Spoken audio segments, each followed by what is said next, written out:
বিশ্বনাথত অনুষ্ঠিত হল প্ৰয়াত মুখ্যমন্ত্ৰী তৰুণ গগৈ চিতাভস্ম ৰাজহুৱা শ্ৰদ্ধাঞ্জলি অৰ্পণ সৰ্বধৰ্মীয় প্ৰাৰ্থনা সভা। প্ৰাক্তন মুখ্যমন্ত্ৰী তৰুণ গগৈ চিতাভস্মলৈ বিশ্বনাথত পুত্ৰ গৌৰৱ গগৈ। বৃক্ষজনৰ পূৰ্বে বিশ্বনাথ চাৰিআলি চন্দ্ৰপুৰ বাকৰিত প্ৰয়াত তৰুণ গগৈ প্ৰতিচ্ছবিত অলেখ গুণমুগ্ধই শ্ৰদ্ধাঞ্জলি জ্ঞাপন কৰে।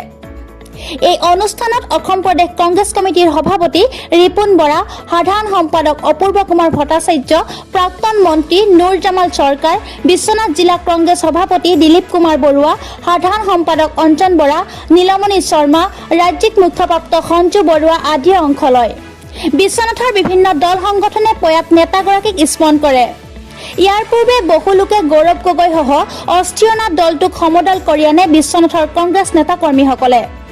আনহাতে এই অনুষ্ঠানতে প্ৰয়াত মুখ্যমন্ত্ৰীগৰাকীৰ আত্মাৰ সদ্গতিৰ কামনা কৰি এক সৰ্বধৰ্মীয় প্ৰাৰ্থনা সভাৰো আয়োজন কৰে। এই সভাৰ পিছতে বিশ্বনাথ ঘাটত বিসৰ্জন কৰিব প্ৰয়াত মুখ্যমন্ত্ৰীগৰাকীৰ চিতাভস্ম।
বিশ্বনাথ চাৰিআলিৰ পৰা মনোজ বৰাৰ প্ৰতিবেদন প্ৰতিদিন লাইভ আছাম।